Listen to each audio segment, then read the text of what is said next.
Now, having listened to that, I have a more exciting bit of news to give you. We're about to hear from our leader, Gerard Batten.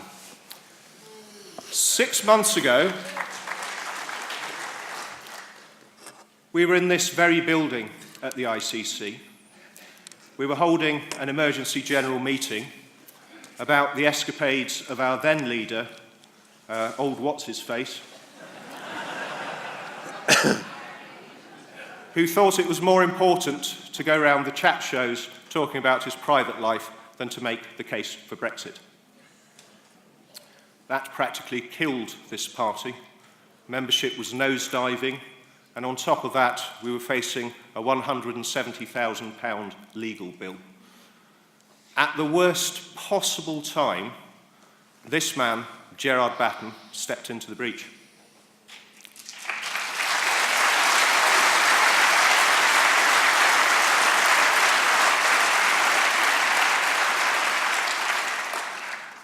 Gerard has turned this party around in 6 months. Membership is rising. It's up to 24,000. We have paid off the lawyers who were chasing us for the £170,000, and in passing, I very much hope that they choke on it.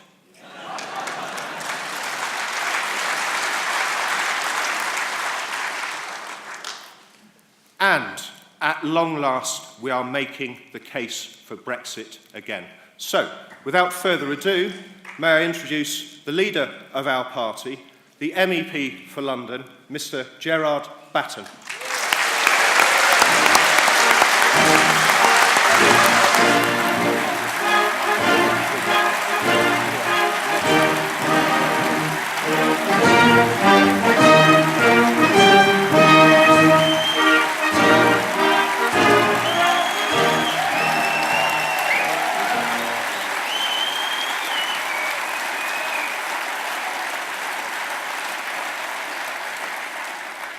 Did you all recognise that tune?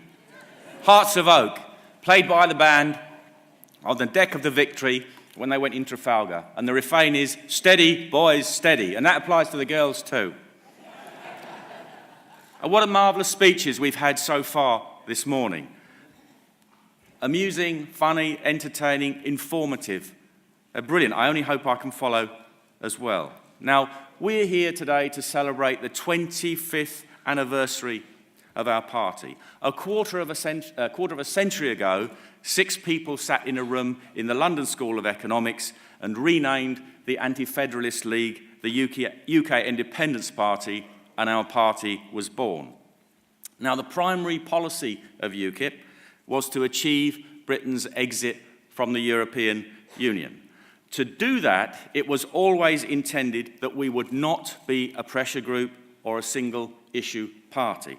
From the start, it was intended that we would be a fully fledged political party with a full range of policies, and that we would become a force in national politics. Well, UKIP's achievements have been truly historic. A relatively few thousand patriots have brought our country to the point where it is able to restore its freedom and independence from the European Union. But that job is far from done. Now, it's my job now to lead the party into its next phase of existence. And I would like to start by misquoting Malvolio from Shakespeare's Twelfth Night. Some men are born to leadership, some men aspire to leadership, and some men have leadership thrust upon them. And you can all guess which category I fall into.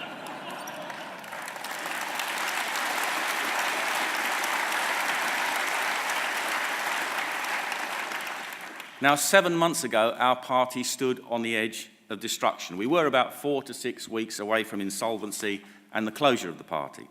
And I had a choice of doing something or doing nothing. I simply could not watch our party disappear into oblivion.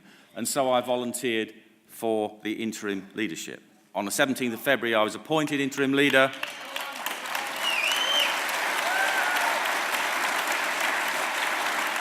And of course, in April, I was elected unopposed for a 12-month term. Now, some people say that I have saved the party.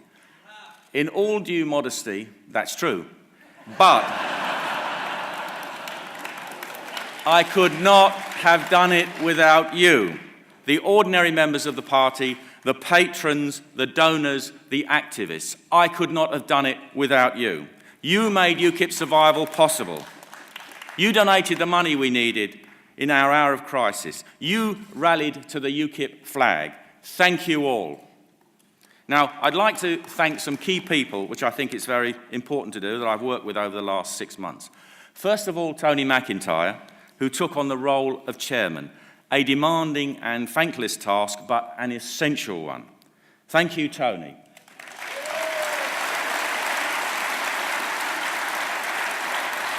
And also my thanks to Kirsten Herriot, who's worked with Tony to organise this conference. Thank you. I'd like to thank Sebastian Fairweather, who took on the role of party treasurer. His skillful financial management enabled us to weather the financial storms of the first few months and put us on the even keel that we are now. Thank you, Seb.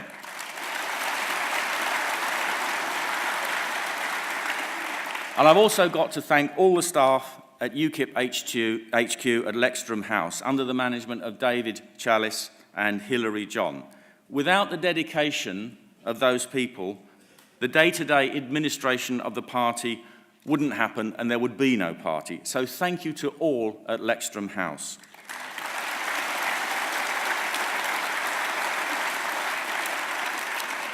And also thanks to our National Executive Committee. The National Executive Committee has worked with me from day one in a cooperative and constructive manner. Do not listen to the black propaganda about the NEC. They are your elected representatives, and they have supported me in all I have needed to do. So thank you, the NEC.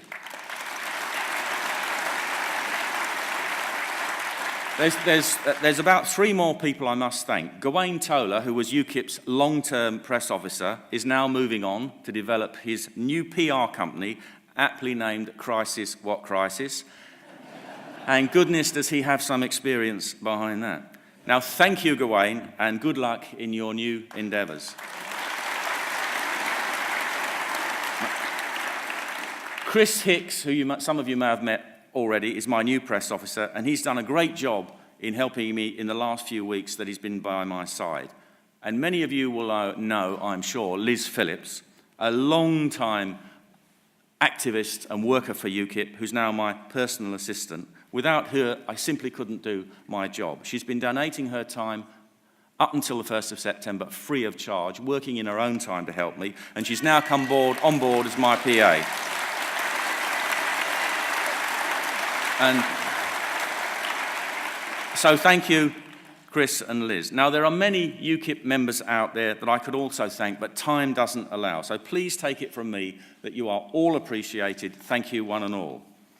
Now, when I took over as leader, I kind of identified 4 main goals. First, to save the party financially, to increase membership, to put Brexit at the forefront of our campaigns, and to point us in the right direction financially.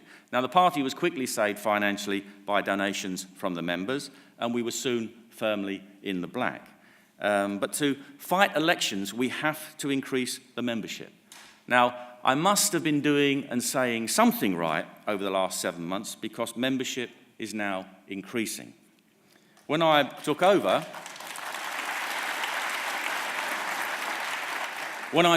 membership was plummeting.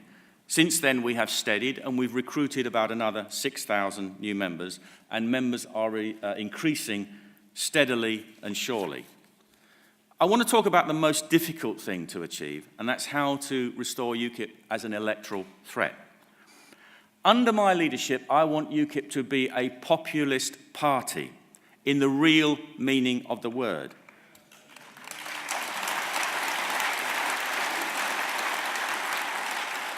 I want UKIP to be a party whose policies are popular with ordinary people and voters. I want UKIP to be the party that represents the interests of ordinary people. Those people who work and pay taxes. Those unemployed who'd very much like to have a job but don't have one. and the small and medium-sized business owners. These people are the backbone of our great country. They're not represented.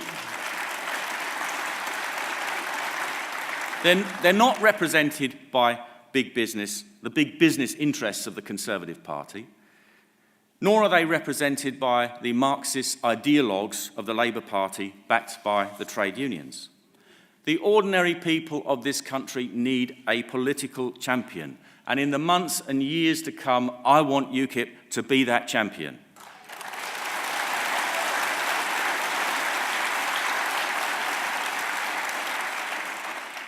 UKIP policies are not about being right or being left, but they're about standing up for what is right and opposing what is wrong. Today we're going to publish our interim manifesto, Policies for People, and you will all get a free copy on your way out at lunchtime, so you can read that at your leisure. Now, UKIP policies should be about what is fair and just, and opposing what is unfair and unjust. People should have jobs, a decent standard of living, and an affordable home. That's not left-wing, that's about what is right. Controlling immigration, punishing and deterring criminals adequately, and combating terrorist ideology isn't right-wing, it's about being right.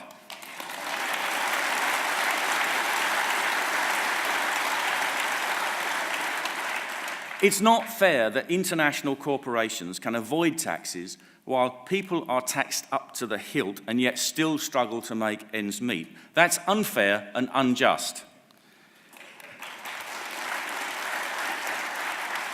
It's not fair that people who spend years on a council housing list and can't get a home, and yet foreign nationals can go straight to the top of the housing queue because they are EU citizens and have equal rights. That is unfair and unjust.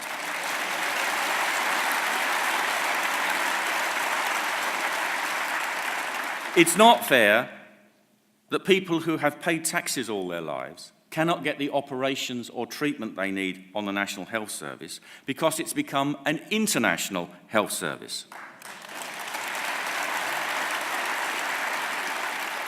The NHS is open to abuse from people around the world, and that is unfair and unjust. Now, the British people are decent, fair-minded and tolerant. They want policies that are fair and just, and that means policies that are in their interests and therefore in the national interest. Now, you can get the manifesto on your way out. One of the most important policies in that is, of course, the primary policy of making Brexit happen.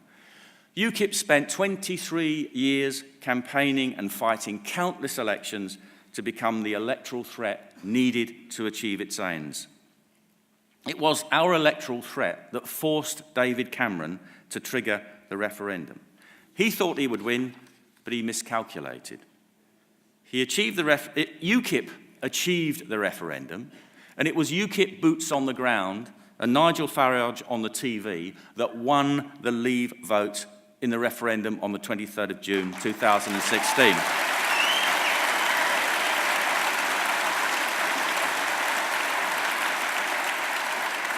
Despite the combined forces of the political establishment, the media establishment, and the international establishment campaigning for a Remain vote, they lost and we won.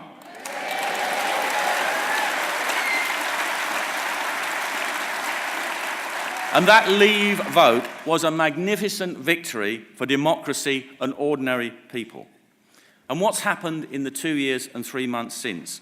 Well, we haven't left the European Union yet, that's for sure. Mrs May and her cross-party Westminster establishment have no intention of fully implementing a complete exit from the European Union if they can possibly avoid it. They'd like to reverse the decision of the referendum altogether, but failing that, they will settle for Brino, Brexit in name only.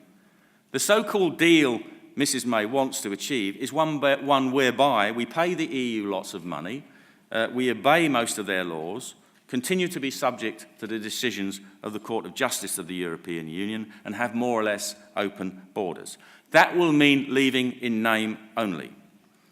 If she can achieve that, then it will leave the way open to take Britain back into the European Union in a few years' time. One thing that Mrs May said, which I believe, and there isn't much, is that she doesn't want any more UK MEPs after the 29th of March next year. What she really means is she doesn't want any more UKIP MEPs.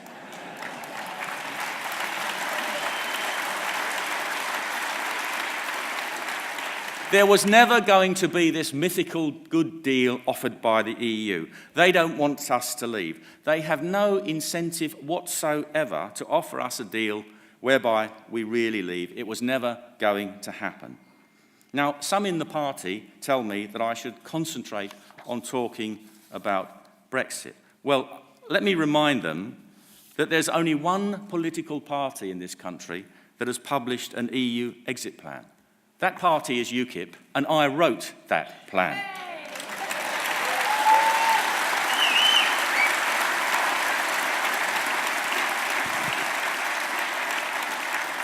I've been consistent for 25 years, 26 in actual fact, if you count the Anti-Federalist League, in saying that the only way that we should leave the EU is by means of unconditional withdrawal.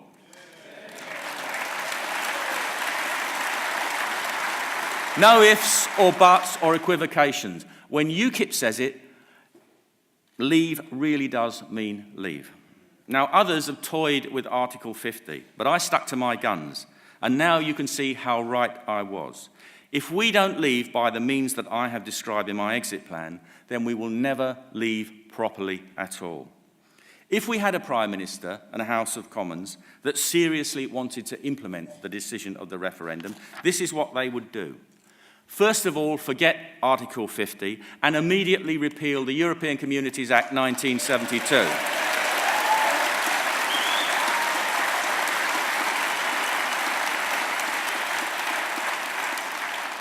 We should do that as a first step, not a final step in the process. We should leave under our law, not the EU's law. We should offer continued tariff-free trade, and if that generous offer is not accepted by the EU, then we can revert to World Trade Organization terms. They can make that decision in a week. And it will be the EU's decision, not ours. We should offer reciprocal terms for citizens' rights to EU citizens already resident in the UK, but such a deal must be reciprocal to UK citizens on the continent. Now, all EU law has been incorporated into UK law and would remain temporarily in place. But we can set about amending it in our timescale and according to our priorities. There are literally thousands of EU-derived laws in effect in this country today. They cannot be repealed or amended overnight. Areas of legislation must be prioritised. But there would be no transition period. There would be periods of adjustment under our control depending on the legislative area. We must deal with the important things first, like trade, which I've just mentioned. Such things as the uniform height of brake lights on farm vehicles, I think we can leave on the back burner. And yes, it does exist, and yes, I voted on it, and it's always stuck in my mind ever since. And it shows you what exciting life we have in Strasbourg and Brussels. Now, we should explain to the European Union that we want trade, friendship and cooperation, but that Brussels does not govern the UK anymore. We have taken back control. We should not be asking the European Union how we can leave. We should be telling them how it's going to work.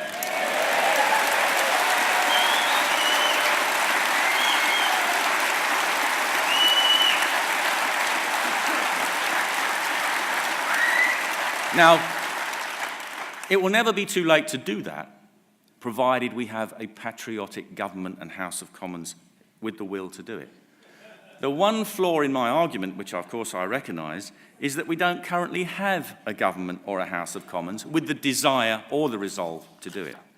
Mrs May and her Tory government intend to betray Brexit. I have absolutely no doubt about that.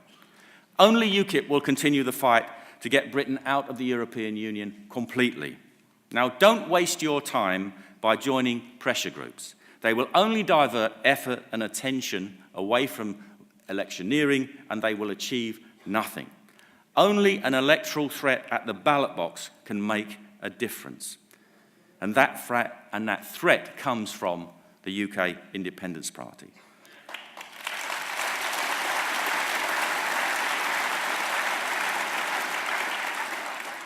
If Britain leaves the European Union in name only, UKIP will continue the struggle to repeal whatever EU withdrawal agreement is put in its place, for however long that takes. Now, how do we make UKIP an electoral threat again? Well, we're already on the way. In the English local elections last May, we lost lots of seats. There's no hiding that. But we also achieved an average of 6% of the vote in the seats where we stood. Our current national polling puts us on about 7%. Now, you cannot win a seat in Westminster on 7%, but you can ensure that others lose their seats. If there were a snap election in October, we can cause havoc in marginal seats on 7%. Under the first-past-the-post voting system, general elections are fought in marginal seats. We know where the Remain MPs sit. We know where there are Remain MPs in Leave constituencies on narrow margins. We know where all MPs sit with a narrow majority. In the next general election, UKIP intends to run in every constituency. But we will target some seats. I'm not going to tell you exactly where today, but I will tell you that we are going to hit Remainers hard.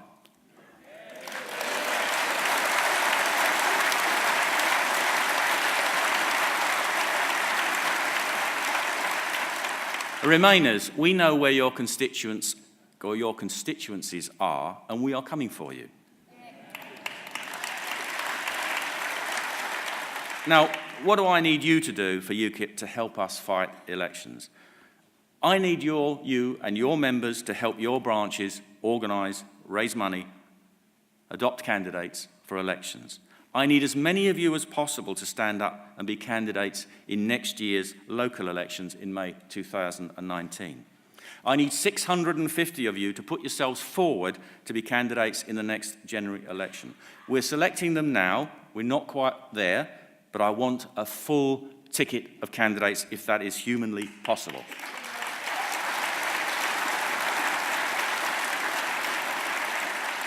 Our strategy, as always, will be to put on pressure through the ballot box to bring about a complete and total exit from the European Union. I cannot organise that all on my own. I need every UKIP member to help in any way they can. This party belongs to you. Its fate is in your hands.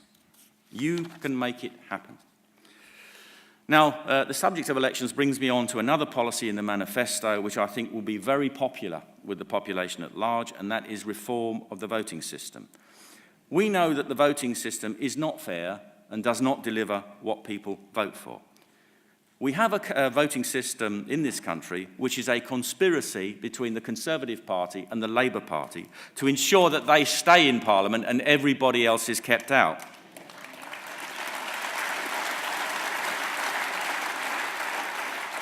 First past the post is meant to be a game of musical chairs with one seat and two players. How can it be fair that most votes cast in an election don't actually elect anybody? That isn't fair and it isn't just.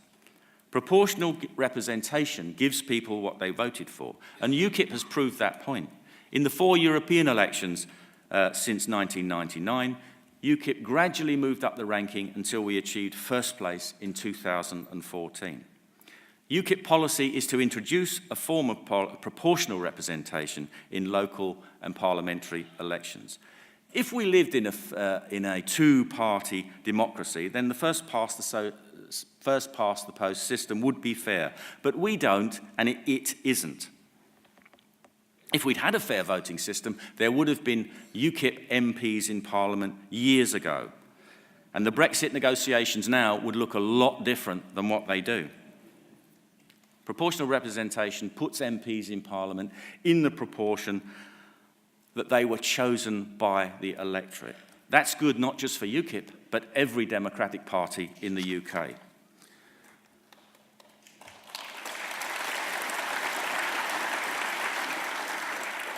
One of the reasons why people voted to leave in the referendum was the realisation that our government had surrendered control to the European Union.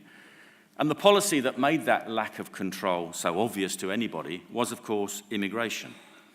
Now, immigration of itself is neither good nor bad. It depends entirely on the context. It depends on who your immigration policy decides to admit and in what numbers. And what we've seen in this country now for many years has been essentially an uncontrolled and unlimited immigration policy. As Paul Oakley so brilliantly outlined in his talk, Britain is one of the most densely populated countries in the world. We simply do not need mass immigration. The economic, no, that's not true. There is nothing wrong with immigration. It depends who you let in what numbers and why.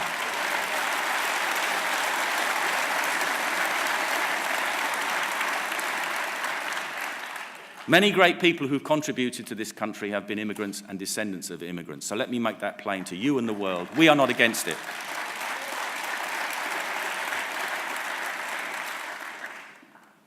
The economic arguments put up for mass immigration are, of course, entirely spurious. We have been admitting about 1 million new people every 4 years or so, and such an increase in the population is simply unsustainable. You only have to look at our jammed roads, our packed public transport systems, our oversubscribed schools, and our overflowing hospitals to understand that. The mass importation of people into the UK, and indeed Europe, is not really an immigration policy as such. There's something more to it. It's about big business wanting cheap labour that it can move anywhere in the world where it needs it.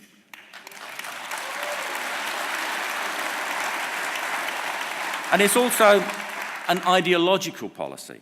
It's about undermining and destroying national loyalties and national identities in order to more readily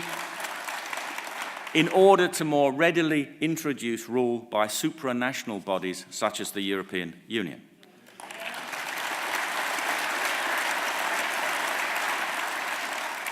Immigration policies in the Western world are the result of an unholy alliance between big business and the political left. Big business wants that endless supply of cheap labour. Left-wing politicians want to replace the traditional working class voters that they no longer represent and have abandoned.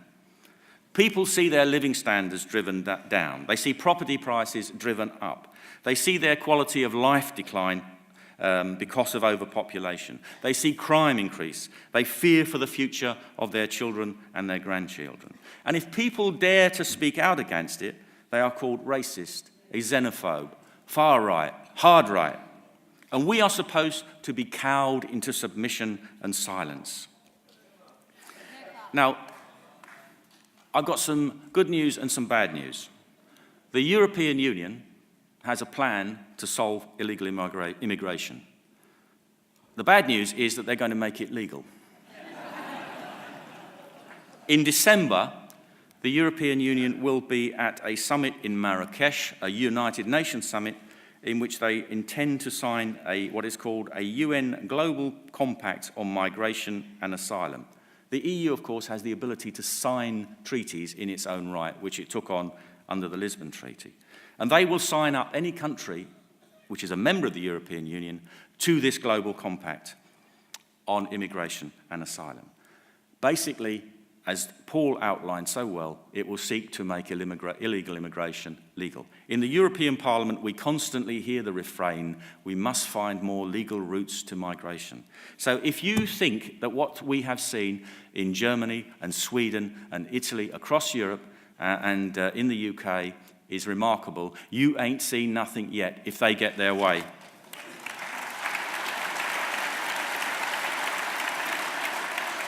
Now, the UK's immigration policy should be one that allows entry to people in the numbers that are appropriate and for the host country. A sensible immigration policy would only allow entry to people who abide by our laws and are ready, willing and able to integrate into our society. We should not admit people who then tell the host population that we must adapt to them.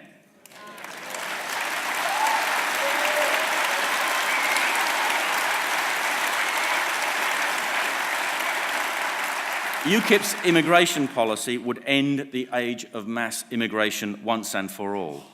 We should have a strictly controlled and limited immigration system that allows in those people who can contribute to our national life, but not those who threaten or reject it. Now, I'd like to talk a little bit about the policies. Time will not allow me to go into a great deal of detail, so let me just give you a flavour of some of the policies in the manifesto. UKIP will defend the National Health Service and, wherever possible, will terminate by Acts of Parliament the private finance initiative contracts that have burdened it with debt.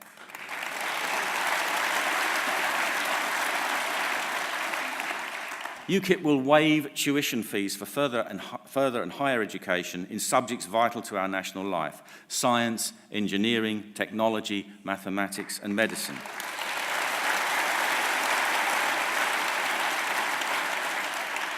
UKIP will abolish HS2, which is blighting lives.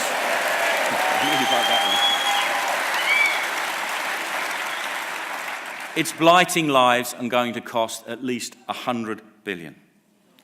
Now, I'm not sure if you'll like this one. Let me test this. UKIP will abolish the BBC licence fee.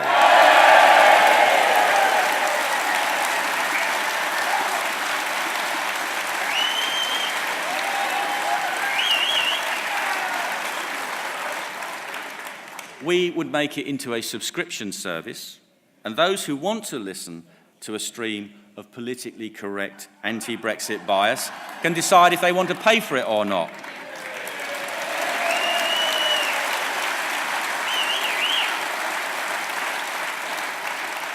Now, I don't know if you're aware, but Channel 4, the taxpayer is also the underwrites Channel 4 by Act of Parliament, so we'd reverse that and sell that off to a commercial buyer.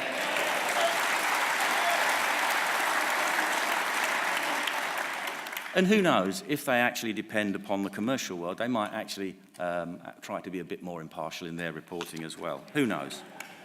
Now, we would abolish the overseas aid budget and save £14 billion.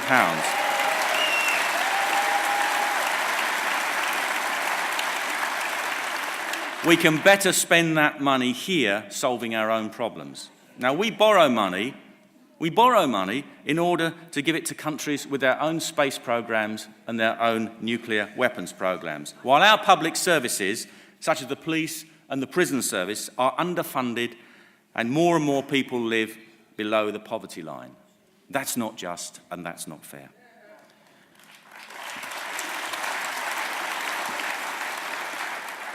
UKIP opposes the pointless wars that we've seen in places like Iraq and Afghanistan.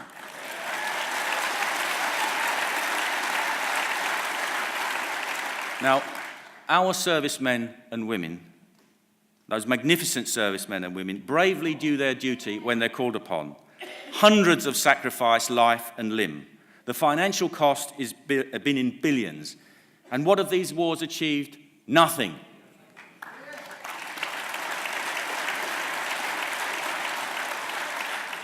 No military action should be taken unless it can be clearly shown to be in our nation's vital interests.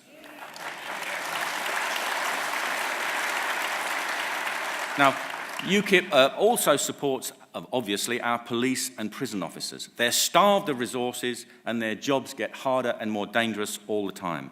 UKIP would make adequate provision to pay them properly and resource them.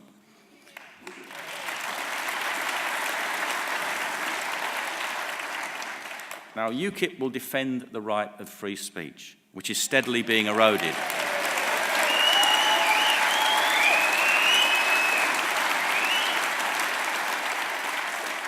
We have to have the right to speak our minds within our traditional criminal law, without the fear that the thought police will come knocking on our doors.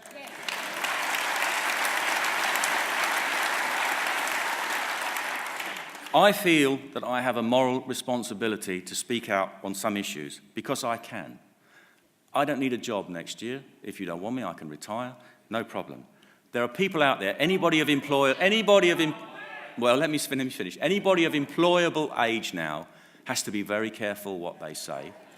No, I'm not talking about now threatening behaviour or abusive behaviour. I'm talking about having perfectly legitimate opinions, which, if they publicise them, might damage their career, their employment prospects.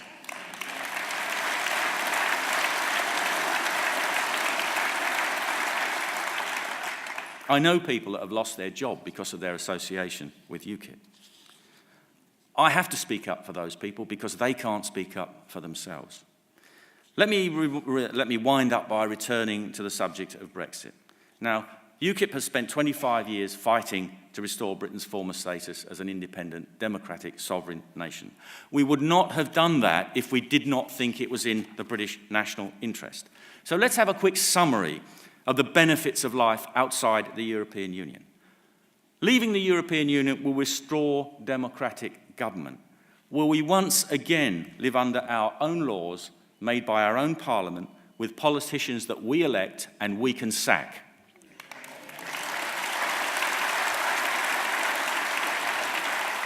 We'll regain control of our trade policy and can look to the world again to increase our trade and prosperity. We'll free businesses from unnecessary EU rules and regulations. This will boost employment, prosperity, jobs and tax revenue.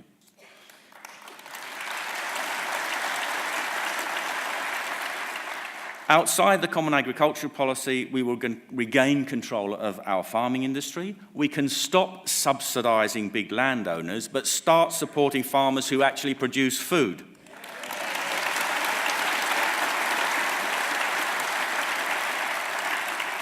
We can also import cheaper food from outside the EU, benefiting the poorest in our society, but also helping developing countries.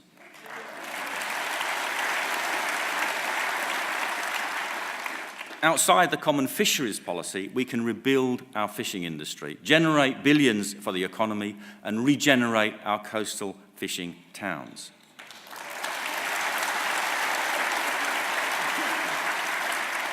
And now something close to my heart. Outside of the European Union, we can reject the EU's legal institutions and legal instruments, such as the evil European arrest warrant.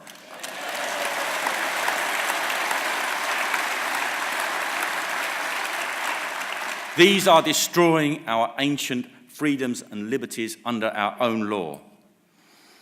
Now, I'll just say something, if I might, about my own personal leadership here. Now, a lot of you who have known me for 25 years, or the period that you've been in UKIP, you will know that I only say and do what I sincerely believe in.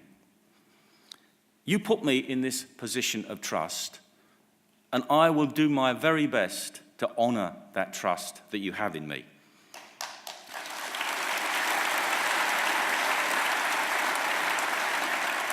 Sometimes I may say things that some of you don't agree with, but I at least ask you to believe that I do that because I sincerely believe it is right for our country and right for our people.